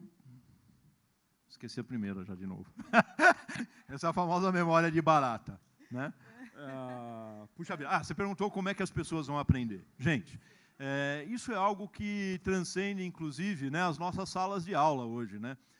Eu vejo muito engraçado, às vezes eu estou dando aula e falando de fatos históricos, né? E, de repente, eu vejo alguém fuçando no celular e complementando. Não, professor, olha, não foi 1856, foi 1857 e foi o fulano de tal com o ciclano, né? Então, esse acesso que a gente tem à informação hoje é um negócio muito bacana, é um facilitador, né? Então, respondendo a sua pergunta, sobre o Solidity, por exemplo, tem videoaulas na internet de 20, 25 minutos que te ensinam a fazer um smart contract com o Solidity. Tá? E ensino numa linguagem bastante coloquial. Tá? os principais elementos que você precisa compor. Você vai dizer, mas daí eu consigo sair fazendo um contrato inteligente? Sim, você já consegue, numa plataforma, inclusive, que o Ethereum reserva para teste somente, né? Você não precisa pôr dinheiro lá na hora de transacionar nada no seu contrato, você consegue fazer todas as experimentações do smart contract. Tá? Então, a acessibilidade hoje é um negócio incrível. Né? E, de repente, eu estou lá, né, me deslocando num trem, em algum lugar, eu pego o meu celular e assisto a videoaula. Por que não? Certo? Então, respondi a sua primeira pergunta, talvez? Tá. A segunda, eu também tenho uma question mark para vocês, né? Porque nem tudo está resolvido ainda. Né? Então, vocês vão ver se, na verdade, a gente combinou, né, uma transparência que eu vou passar para vocês daqui a pouquinho, né, com uma questão. Né? A questão, por exemplo, da perícia, como é que fica. Isso é bem interessante. Tá bom? Pois não. Professor.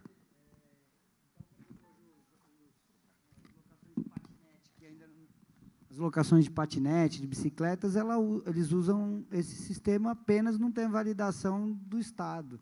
Mas é uma espécie de smart contract. É um smart, né, contract. Porque exato, eu baixo o aplicativo, escolho lá a bicicleta, o patinete, confere. O único detalhe é que, dependendo do modelo, ainda se usa realmente não, por exemplo, criptomoedas, mas você continua usando o mecanismo tradicional, que é o nosso dinheiro de plástico.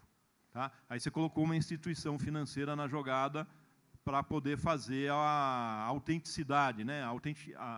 Te dar a autenticidade dessa transação e das partes envolvidas. Mas a ideia... A ideia é essa, exatamente essa. Okay. Professor, aqui. Pois não. Só uma coisa assim que acho que não ficou muito claro para mim e para algumas pessoas. Por exemplo, quando a pessoa está vendendo um automóvel, ela gera uma chave pública, certo? Certo. Aí a pessoa de baixo, ela verificou o carro no anúncio e tem essa chave pública. Isso. Então, ela confirmou lá no banco de dados. Qual banco de dados é esse? Esse banco de dados é esse banco de dados distribuído, né, em todas as máquinas que estão rodando o blockchain que suporta o Ethereum. Que dá validade para o contrato. Exato. Correto? E me fala uma coisa. Quando ela verifica que essa chave é verdadeira, ela faz o pagamento através de que meio? Quem valida, como ele recebe a confirmação de pagamento para ela, então, para liberar o carro para ela Perfeito. retirar. Deixa eu só voltar, então, no caso aqui. Só o processo. Só o processo, né? Perfeito. Obrigado. Ótima pergunta. De novo, a gente vive num mundo capitalista, então a transação só pode ser feita, nesse caso aqui, em Ethereum. Tá? Então, em algum momento, né, quando você criou a sua chave privada, você tomou posse da sua chave privada, de repente transferindo reais através de uma corretora, etc., tomou posse no blockchain de X Ethereums, que é o valor que você vai pagar pelo automóvel. Tá? A ideia toda é que você transacione via a transferência de posse da moeda com criptografia forte. Tudo bem? Tá? E, desculpa, a outra pergunta que você fez é em relação à chave pública, é isso? As chaves públicas que tem aqui? Não, então, a única pergunta que eu fiz é sobre como funciona esse processo de validação, como que é o desenho do processo, entendeu? Somente. Tá. Bom, desenho... Desculpa, mas eu agora, não sei se eu entendi a tua pergunta. O desenho do processo é esse. Não, mas agora ficou claro. Por exemplo, assim, a ordem do processo. Isso, Ele anuncia até a chave pública, ela verifica a chave pública no banco de dados do blockchain. Perfeito. Aí ela viu que é verdadeiro, ela faz o pagamento e através desse pagamento de Bitcoin... Eu transfiro a posse da moeda e transferindo a posse da moeda ali para o Bob, né? Ele me transfere a senha para eu abrir o locker. Sim, tudo através de chave pública. Tudo através de um smart contract. Feito de forma automatizada. Então, o Bob pôs lá e ele esquece. Algum dia a Alice entrou lá, achou interessante, fez a transação, de repente o Bob, opa, caíram 20 mil moedas aqui, 20 mil Ethereums na minha conta. Sim. Pronto. Não, tá ok, muito obrigado. Tudo bem? Pois não. Tem um ecossistema enorme hoje de moedas, mas a questão toda que a gente tem que pensar é o quão sólidos são esses ambientes, né? E aí a gente tem que olhar o market share. Então, pelo market share, né, o mais indicado, depois do Bitcoin, que ainda não tem smart contracts, é o Ethereum. Tá? Então, se a gente tivesse que fazer uma recomendação hoje, nesse ponto de vista, aonde eu vou fazer o smart contract? Usando o Ethereum e aprendendo Solidity. Assim, não é algo revelado. Não é algo revelado. Eu procurei, inclusive, uma série de papers, né, já que a gente vinha falar sobre smart contracts aqui, né, discutir smart contracts, eu não achei nada que endossasse que o pessoal do Bitcoin tem interesse nessa área. Certamente, se o smart contract, né, essa tendência pegar, e vai pegar, né, na questão do Ethereum e do restante do ecossistema, a um certo ponto eles vão ter que entrar também. Tá? Boa noite. Boa noite. Eu sou o Bruno, sou aluno de Direito. Eu queria perguntar o seguinte, que o que parece o maior problema para nós é essa informalidade da descentralização, né? E o senhor comentou que a transação das moedas é possível auditar. Esses contratos também seria possível ser auditados se o poder público precisasse Sem dúvidas. verificar? E onde seria isso? Quando você fala em formalidade, talvez pelo exemplo que eu coloquei, não tem ausência de um órgão, né, oficial. A gente está muito acostumado com isso, né? O órgão que vai dar autoridade, o Banco Central que vai dar autoridade para mim, né, na emissão de moeda ou não, é um grande regulador, né? É esse ponto de vista. Mas, por outro lado, todos viram auditores. Todos que têm acesso ao sistema viram auditores. A gente consegue ver se a transação foi efetuada e por que chaves. Tá? E a pessoa, se precisar fazer prova, ela tem a chave privada. Então, ela pode dizer, olha, essa chave privada gera essa chave pública. E nenhuma outra. Entendi. Tudo bem? Tá? Ótimas perguntas, muito bacana. Pois não. Professor. Você está falando que no Smart Contract ele fica vinculado a uma série de computadores que ficam minerando, correto? Isso, é uma rede peer-to-peer. Isso, numa rede peer-to-peer. Ocorre o seguinte, vamos supor que o contrato está armazenado num computador peer-to-peer e esse computador que está armazenado no contrato exploda. Exploda, certo. Né? Nesse caso... Isso é impossível de... Bom, é óbvio que o computador pode explodir, né? Mas pela forma com que isso é feito de maneira distribuída, uma série de outros nós ratificaram a transação ou possuem a cópia do contrato. Portanto, esse nó ele não é essencial. A gente não deposita a informação, né, num equipamento só. Então ele fica vagando. Ele fica exatamente distribuído por essa rede peer-to-peer. Isso que é um pouco, às vezes, difícil da gente entender no início. Tá? Ele fica distribuído. Tá? E esse princípio, gente, é bem interessante, só pegando o gancho do que ele falou, esse princípio de redes peer-to-peer e redes, né, ele nasce logo depois da Segunda Guerra Mundial. Porque na Segunda Guerra Mundial, né, o que aconteceu? Quando os americanos e os russos tomaram Berlim, né, e, portanto, teve a queda da Alemanha, né, eles negociaram da seguinte forma. Né, os americanos ficaram com o von Braun e os russos ficaram com os equipamentos. Quem era o von Braun? Para vocês terem uma ideia. Ele produzia aquelas bombas de intimidação que caíam em Londres, bombas V1, bombas V2. Né? A bomba V2 era um foguete que já atingia 800 quilômetros de altitude, portanto, maior que a órbita baixa. Tá? O von Braun ele deu a tecnologia dos foguetes Mercury, né, que colocaram o homem a orbitar, os americanos, né, a orbitar ao redor da Terra, o projeto Gemini, que colocou o homem caminhando no espaço, tá? E o projeto Apollo, que colocou o homem na Lua. Né? E os americanos, quando olharam para isso, eles ficaram extremamente temerários. Né? Porque, olha, nós pegamos um alemão e nós temos toda essa tecnologia. Isso jamais pode acontecer em solo americano. Daí, né, todas essas tecnologias onde a gente garante que ninguém tenha toda a informação. Você tem uma parte da informação, mas nunca toda a informação. Tudo bem? Tá? Esse é um princípio que vem dessa época. E preconizado pelo nosso famoso Departamento de Defesa, né? Que é uma pena eu poderia contar algumas histórias da aeronáutica para endossar questões tecnológicas. Bom, E aí vem o caso, né? Olha, se eu tiver um ladrão, né, tentando roubar ali a posse, não tem como ele fazer isso, né, na questão do smart contract, porque ele não vai conseguir se passar pela Alice. Essa é a questão. Tá? Ele não consegue fazer essa transação reverter para a Alice, tá? Porque ele não tem o mecanismo gerador daquela chave pública. Tá? É essa a garantia, né, que a gente tem. Muito bem. Aplicações. Né? Isso, aplicações, num estudo que foi feito pelo MIT, né, o pessoal de desenvolvimento de negócios, onde já se está usando o smart contracts. Então, para vocês terem uma ideia. Né? Seguros.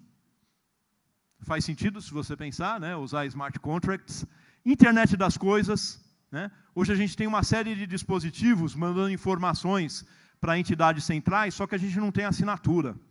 E se de repente dá algum problema, quem que foi que fez isso? Se ficar registrado num livro de registro como blockchain, a gente resolve. Tá? Empréstimos hipotecários, onde eu vou dar alguma garantia. Né? Contratos de emprego, eu posso fazer. Conteúdo de copyright assegurado, né, tem sido feito, e cadeia de suprimentos a gente usa muito na área de engenharia de produção. Né? Então, cadeias de suprimentos entre empresas sendo assinados no blockchain, é um negócio extremamente interessante. Tá bom? Vamos lá, vamos lá. E aí os desafios. Desafios. Acordaram? Desafios. Primeiro, imutabilidade. Né? Uma vez feita a bendita da transação, né, no smart contract, amigo, já era. Né? Já era, certo? Você não consegue mais reverter, não a transação. Tá? Eu não estou querendo inferir sobre o questionamento jurídico sobre a transação. Isso os nossos colegas do direito vão ter que discutir e decidir sobre isso. Mas ela é imutável. Né? Diferente daquela questão de questionamento, por exemplo, cartão de crédito. Segundo, se eu estou introduzindo lógica formal e programação, eu posso ter bugs. Né? Como é que a gente vai tratar os bugs? Né? Os bugs são aquelas falhas que aparecem de vez em quando e que, de repente, passou pela etapa de testes ali do smart contract que a gente não percebeu. Tá? Tendências hoje. A gente colocar robôs, você fez um smart contract. Tem uma série de empresas já sacando isso no mercado, né, e percebendo, olha, de repente são pessoas que não vão ter muito conhecimento de programação que vão fazer isso. Então, vamos montar um testador que engata no smart contract, faz testes exaustivos e dá um relatório para a pessoa. Ó, teu smart contract está legal, mas tem essas falhas aqui que você precisa ajustar para você poder colocar ele no blockchain. Então, já tem gente pensando nisso, nesses robôs, para vocês terem uma ideia. Tá? Outra questão, perícia. Né? Em tese, qualquer um faz a perícia, né, se você tiver realmente o acesso ao blockchain. É um negócio bastante simples. Tá? O ponto que fica é, como é que eu transformo as chaves públicas em pessoas, ou bens, ou serviços? Eu não tenho esse deparo, percebem? Tá? Então, a questão pericial ainda precisa ser melhor trabalhada. E, obviamente, o que a gente já discutiu aqui em algumas perguntas, a regulação. Né? Como é que eu coloco, de repente, uma autoridade, no caso da transação do carro, como é que eu colocaria um DETRAN sem que ele fosse anuente, mas não interferente? Percebem a diferença? Né? Que eu pudesse dar, no processo, anuência ao DETRAN, do smart contract, e ficou lá registrado também, e ele tem acesso e pode fazer a auditoria dele, mas sem ter a interferência dessa entidade central, que é a ideia em torno dos processos de blockchain que a gente tem hoje. Tudo bem? Tá? Então, esses questionamentos eu deixo para vocês, né? Para a gente poder discutir numa próxima oportunidade. Né? E para os nossos colegas do direito, né, a gente tem diversos leques. Né?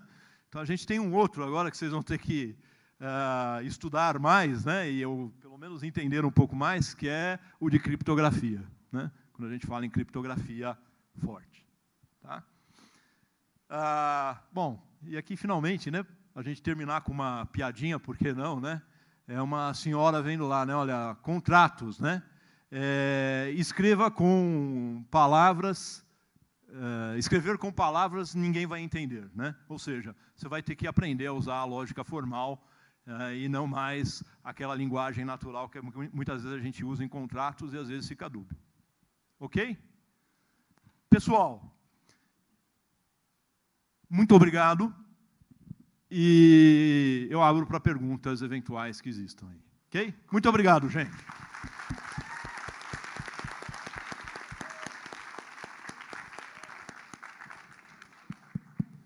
Professor, isso significa que, por exemplo, a DocSign vai perder mercado e os contratos inteligentes vão tomar conta desse mercado hoje de contratos eletrônicos? Seria mais ou menos isso?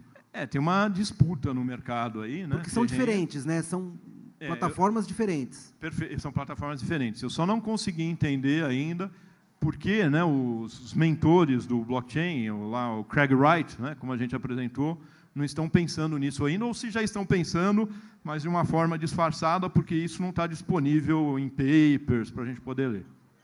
Tá? Ok, pessoal? Opa, vai lá. Professor, eu sou o Richard do 8º de Direito, Legal. Sou contabilista também, né? Opa! Então, sobre a regulamentação, rapidinho, só uma ideia, que, pelo que eu entendi, a moeda, o Bitcoin, né, ele vem para ficar no anonimato, né? Faz as transações e não identifica quem são as pessoas em si. Em questão dos bens, aí há uma necessidade, sim, né? Sim. Então, isso acho que é uma grande preocupação. Que aí eu vejo o seguinte, os órgãos teriam que estar abertos para vincular, só que estaria identificando a pessoa, que é o que não quer, né, que seja feito, pelo menos nasceu para isso, né?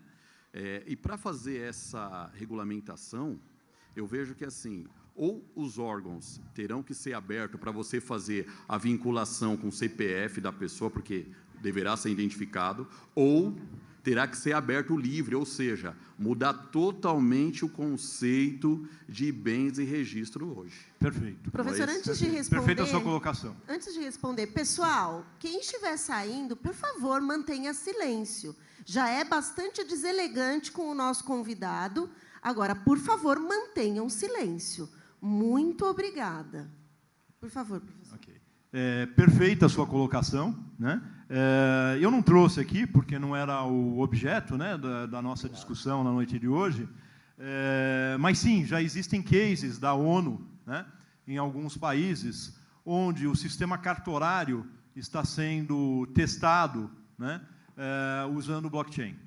Tá? Então, obviamente, o que aparece ali é uma chave pública do dono do cartório, né, mas o registro da pessoa física e, de repente, sei lá, do CPF ou da identidade da pessoa, né, passa a ser público e qualquer um pode consultar.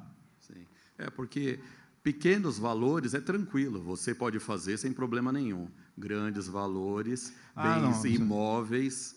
né? Aí nós estamos falando de uma outra aplicação, você tem toda a razão. Né? Aí você voltou para a transação das moedas. Sim. Né? E o princípio das transações das criptomoedas, ela foi criada em torno dessa criptografia forte e da ausência de link. É por isso que a gente abre o blockchain, vocês viram, é incrível, né? 30 mil bitcoins transacionados, de repente, né? Você vê que são valores assim vultuosos, né? E a pessoa fica confortável porque ela está no anonimato. Essa aqui é a questão do governo. Exato, mas aí entra toda uma discussão que eu me prontifico, se vocês quiserem, né? Uma outra oportunidade, a gente volta e fala dos mecanismos reguladores, do papel dos bancos centrais, né? Como é que ficam as criptos nesse cenário. Inclusive a tributação. Inclusive a tributação. Perfeito. Bem lembrado que o mês é de imposto de renda. Tá? Tem mais perguntas ali? Pois não.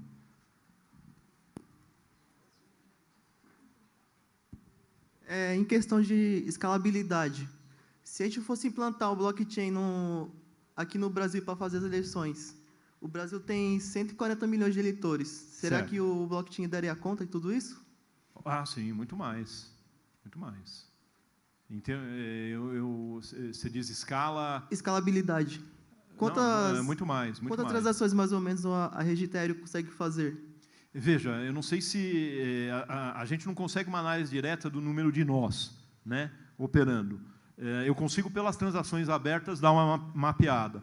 O que a gente faz é, pelo volume de gasto de energia, estimar o número de nós que estão no ar. E é bem robusto, tanto do Bitcoin como do Ethereum. Tá? Então, no Ethereum, tranquilamente, a gente conseguiria, né, fazer algo desse gênero, se houver uma vontade, né, de sair desse sistema de urnas eletrônicas, que eu confesso que, por exemplo, a urna era auditada por um time da Unicamp, cujo professor, não sei porquê, ele passou por um momento ali de estresse, de irritação, e foi para o Canadá, né? Então, nós não temos mais esse processo de auditoria. E o segundo ponto é a questão do processo, né? A questão do processo, não é bem só o da urna, violar a urna, né? Mas, uma vez tendo, né, o relatório lá da urna, como é que funciona o restante do processo? Isso não é tão transparente assim como poderia ser com um blockchain. Em questão de sustentabilidade, até implantar o blockchain no Brasil seria bem melhor você ter auditoria nas eleições e tudo mais. Verdade. Você Agora, acha que... será que todos têm essa vontade, né? Que cada um de nós possa ser auditor do sistema eleitoral? Eu não dependa mais de um monte de pessoas que são alocadas, né, durante esse processo? Será? Esse é um questionamento que a gente tem que fazer. Você tem um pensamento que sim, né, mas talvez nem todos pensem da mesma forma. Ok, pessoal? Muito obrigado de novo. Professor. Foi um prazer estar aqui com vocês. Obrigado.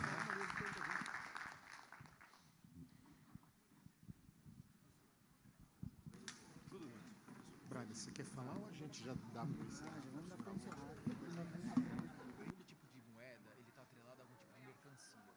Se você pegar, por exemplo, o metalismo que nós tínhamos no século XVIII, ele estava vinculado ao ouro. Hoje, odiernamente, a gente está vinculado muito mais ao dólar ou então a títulos da dívida pública